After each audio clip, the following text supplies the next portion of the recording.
changemakers, advocates, and guardians of rule of law. As we engage, colleague, the Honorable Attorney General, Kiyowa Kiwanuka, you know in the cabinet I sit behind him. And and I like this stuff.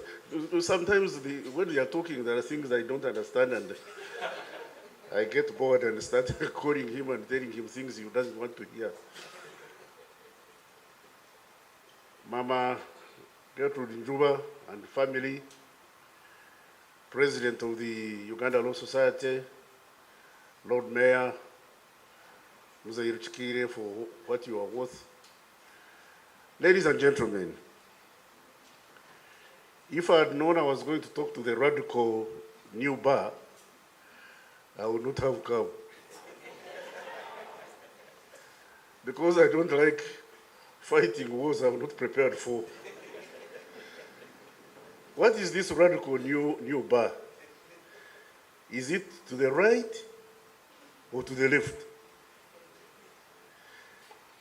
If the radical new bar is meant for internal struggle, I won't identify with it. If it is meant for external struggle and therefore struggle for mankind, I am a member.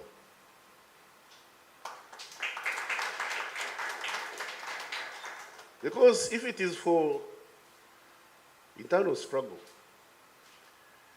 me and the Attorney General should not be here.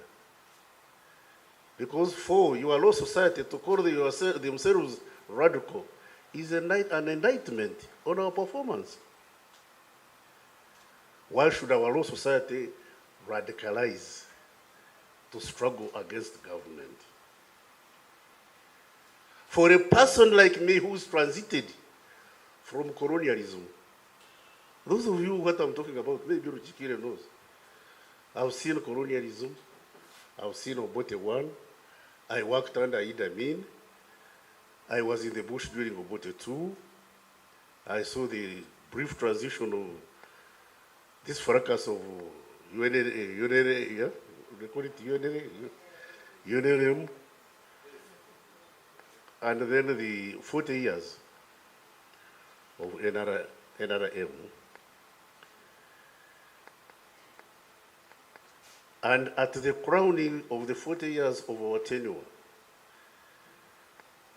when our past, biological past, is fast catching up with us, whether we want or don't, we shall go. My question is, what are we leaving behind?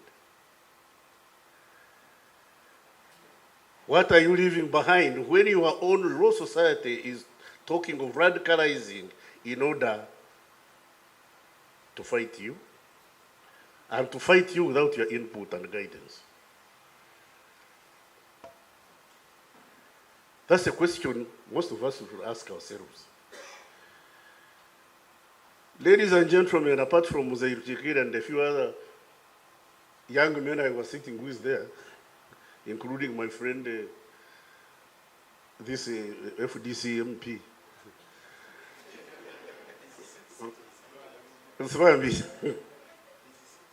what you know, we know. What we know, you don't. And it's not our fault that we were born before you. And we had the misfortune of going through this. Bwana Chiwanuka, when your own successors radicalize and they are radicalizing against you, it means things have been going wrong. It means things have been going wrong. And I'm glad the Rukwagwas of this world are doing it now when we are still, when we are ready to reach the precipice. There are a few disconcerting events that have taken place in this country, and I don't want to countenance as minister responsible for internal affairs. I've made myself loud and clear that certain things that are happening are unacceptable, because I was here during Amin's time. You know, I'll recount the dictum of this preacher in Germany during the Second World War. I forget his name. Anyway, God save his soul if at all he has any. He said, when they came for the socialists, I kept silent because I was not a socialist. Then they came for the gays. I kept quiet because I was not gay. Then they came for the trade unionists. I kept silent because I was not a trade unionist. Then they came for the Jews. I kept silent because I was not a Jew. When they came for me, there was nobody left to speak on my behalf. Ladies and gentlemen, don't commit the sin of silence.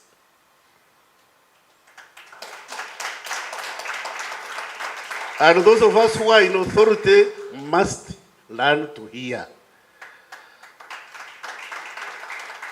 In Kiswahili they say, asiolewa na wazazi, afundishwa na dunia. If you don't learn from your parents, you'll be taught by the world. Those of us in authority, if we don't know how to exercise authority judiciously and with caution and compassion, we shall be taught by the society we are leading. We lead, well, some people want to rule. Me, I don't ascribe to that. We lead with the consent of the governed. Sometimes the governed are wrong. When the governed are wrong, it's the duty of the leaders to patiently explain to the governed where they have gone wrong. But more often than not, the governed are right. Those who are governed, when you see them crying, when you see them jumping up and down, don't suppress them. Keep them in order, but feel their pain. Mama Jua has said it properly. She said, for us, we cried. They cried because there was pain they were unable to express. Until the headmistress felt compassion for why these girls were crying and said, what is going on? And I'm sure the situation was improved.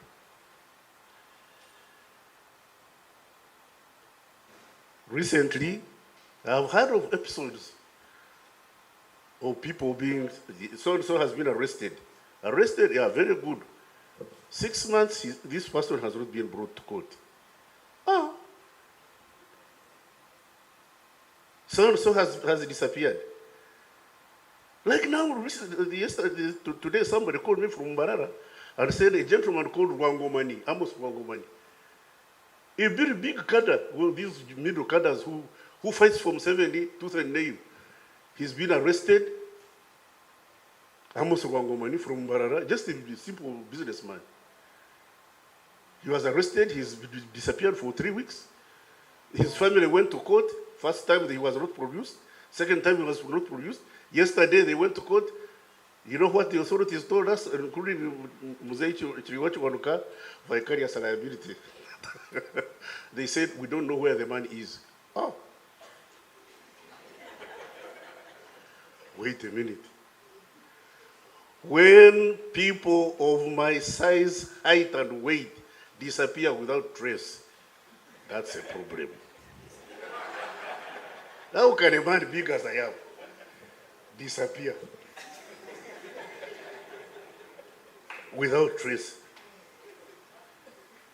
Because this fellow called me in the morning and said, if he's been killed, at least give us the body to borrow. Listen, families are now beginning to call on us to give them bodies to borrow. We who fought Idi Amin for the very reason. Excuse me. Bwana Chwanuka, you are crossing the Rubicon. Yes, and those of us who took up arms to fight against this, don't think there are others like us in our age with the enthusiasm to fight us. Have it upon your heart that if this goes on, we are going to be fought, and I'm too old, too old to change and too tired to care. You You still have 50 years to go. 50 or so? Mhm. Me, at best, God willing, maybe 10 or 15. Maybe 10 or 15. I beg you, when you create all this trouble and you end up messing me up, please, I'm going to dig a grave. Just roll me in and cover. But that should not happen to us.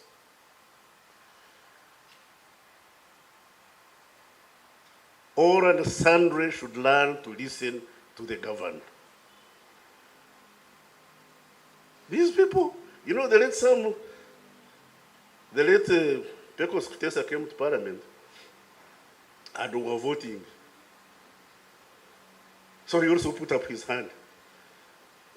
Then the colleagues said, but Kutesa, what are you voting for? You just come in, you're voting. Then Kutesa told you, said, all of these who have put up their hands can't be stupid. Whatever they are voting for must have sense. If it doesn't have sense, then I'm going to be party of the majority as opposed to the minority. Now, when one cries, it's an accident, an incident. When two people cry, it's a coincidence. When three people start crying, it's enemy action. There must be a reason for us to put our ears onto the ground and reverse the cause of this. I can see the Lord Mayor clapping. Well, Lord Mayor, everything you said here is wrong. But you have a right to be wrong. Yes, you may be wrong, but you have a right to be wrong. And it's our duty as the ones in charge to show you are wrong and put you on the right path. And if you don't get on the right path and you clash with the law, then the law, which is supposed to be blind, will take charge of you. My job is to arrest Chiriowa Chiwanuka, take him to an official hangman. And the official hangman is there, justice intent. You're God intent. And the hangman will decide whether you hang or you don't. Why should I soil my hands hanging you and taking the blame when there is a hangman paid for it? A man who is hired to hang you and he's paid for doing it. My job is to ensure that you follow the law. In my enthusiasm, I may make mistakes. I could commit errors. That's why we go to the judiciary. That's why we call all these people here land gentlemen. I have 5 of them in my house. I have 5 lawyers, my children. And unfortunately, they follow a lady who is a doctor. Now, when they are having legal arguments, my daughter comes to me and says, Daddy, I think I have here 5 psychiatric patients. I think I have here 5 potential psychiatric patients. I say, why? I say, how can you have 5 opinions and you all claim they are right? One of you has to be right and the other has to be wrong. Let's give it to the lawyers to go to court, argue their case. When we are lucky, we win. When we are lucky, we lose. And when we lose, we appeal. That's what the craft and art of government means. That's why there is this traditional separation of powers. You are the executive, you have power. But your power is not an absolute. Power corrupts, and absolute power corrupts absolutely. And there is nobody who can claim they are right when they are corrupted. Morally or physically. Power corrupts. That's why we must be very judicious and compassionate in the exercise of power. Let's not have other matters like in Juba. You are talking of Kasimo Buramia was in the Ministry Foreign Service. And I was in Africa Department. And Amin was very, very, very mesmerized about the African Department. Unfortunately for me, I was in charge of liberation movements. So I used to interact with Amin on a regular basis. One day, he called us to this house they used to call Cape Town Villas. And I was a junior officer for the Service Officer 6. And we were going to meet him on Saturday. You know, Amin was a very nice gentleman. Whenever we went there, he would entertain us. And he would give us booze. Now, for the service officer, by your pay, whenever they brought beer, the directors would be talking for us, we would be at the back drinking. Ironically, we would start drinking at around 11. By 2, all of us would be speaking together with the president who was drinking juice. But would be at par. He would be drinking juice. For us, we were drinking beer. But at around lunchtime, we are all very, very, very, very jolly. Now, on this occasion, they brought a gentleman from West Nile. And you could see by his code of dressing that the clothes he was wearing had been picked from the shop that morning. He was in a suit and a shirt. Shirt was an iron and a tie. And it was. So I invited him for lunch and told him, "Oh no, I know your problem. You had issues, and it's Fitina, West Nile. Fitina, what West Nile? They hate you. They says now I'm releasing you. Go back to West Nile. Go and do your work. And if anybody tries to disturb you, get in touch with me." Then he said, called Jonathan, the coach who was PPS, said, "Give this man 20,000 shillings. 20,000 shillings at that time was equivalent to about 200 million. It was a lot of money. Because my first car, which was a Peugeot 504, I bought at 16,000 shillings. 16,000, I could buy a car. Now it can't buy beer." So he gave this man 20,000 shillings. Now, when we finished lunch, for us who were a bit tipsy, he gave, as this man was going out, he gave instruction to one of his bodyguards called Adam Besigye. The instruction was in Kinubi. We never understood Kinubi. But the Ambassador Kawesa, who was sitting next to me, said, "Banango ya wedi." The instruction, the model instruction showed, kill him. Then the Ambassador Kawesa said, "Banange oya wedi." Are you sure we didn't get sober? We all sobered up.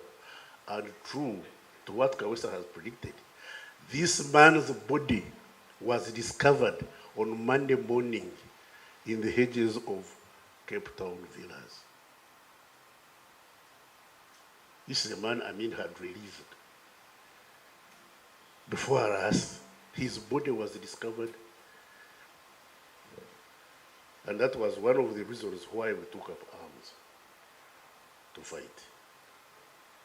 You and us ought to fight very hard to ensure that we don't slip back to what it was. Otherwise, that's why I told you that what we know, what you know, we know. What we know, you don't. We could see. Ladies and gentlemen, cars don't overturn just like that. They veer off track. They are running straight, veer off track, and then overturn. Immediately you see your truck veering off track, bring back the steering. Don't fight us. Help us to get back on track. Because when we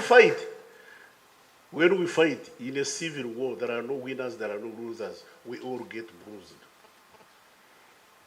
The winners have bruises, the losers have bruises. But when you bruise your brethren, it's your duty to take them to hospital. Whether we hurt you or don't, it's our job to repair you. And whether you hurt us or don't, it's your job to rehabilitate us. So, why do we have to get to that stage when we can stop it before it happens? Disagreement is not the problem. Making mistakes is not the problem.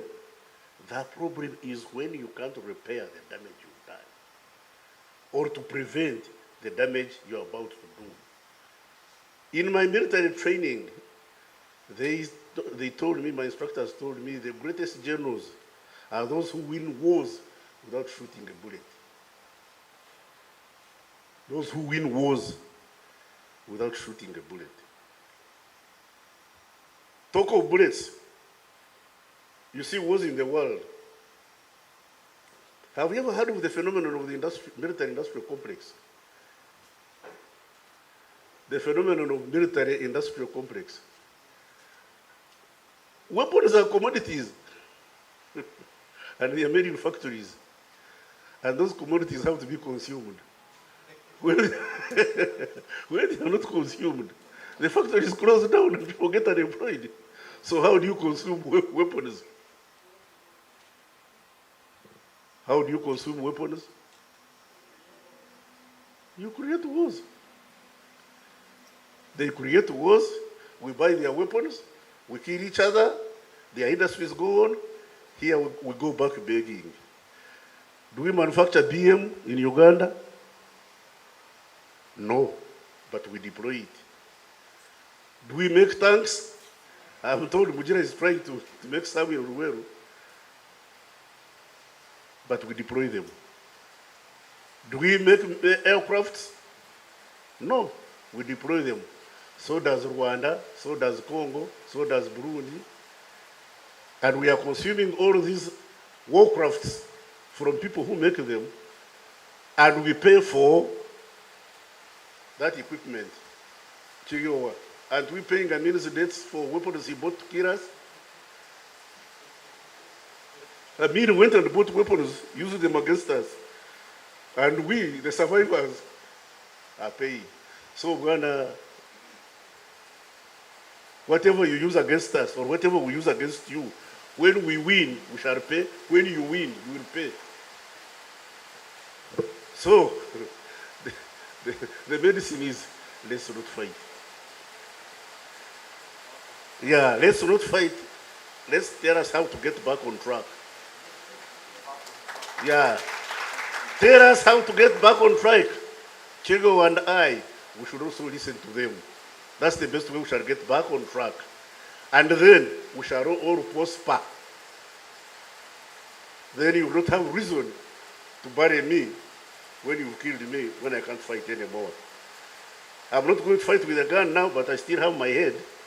You know, one day, the late Pecos met General Kashaka, and in their discussion, Kashaka told General Pecos that 2 heads are better than one.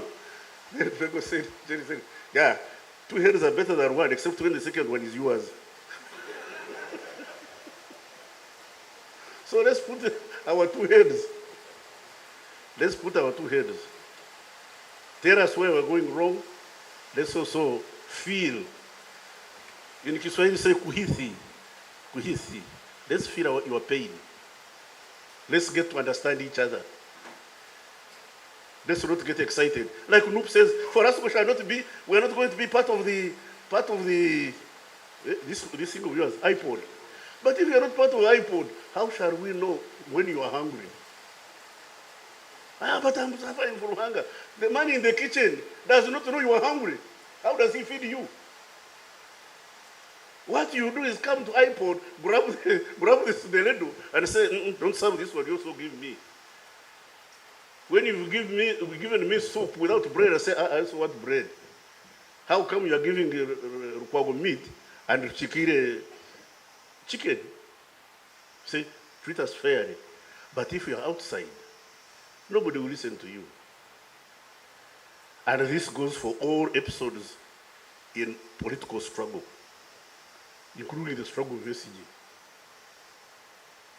that Besigye should be tried in a court, condemned or absorbed, is a right. It's a right. So when the department falls under you. DPP is under Chiwanuka. Honestly, keeping a man in jail for 8 months, and you say he's guilty, you've not told us what it is. Tell us. Yes, I know he could be guilty as hell, but for as long as we don't know what he has done or not done, for us as laymen, in the court of public opinion, he's innocent. In the court of public opinion, he's innocent until you present him before us and he tells us what he has done. And all the others. No citizen should be incarcerated without fair trial. I've told you this. You may hate me, you may like it. That's up to you. As far as I'm concerned, nothing lost, nothing gained. Bye-bye.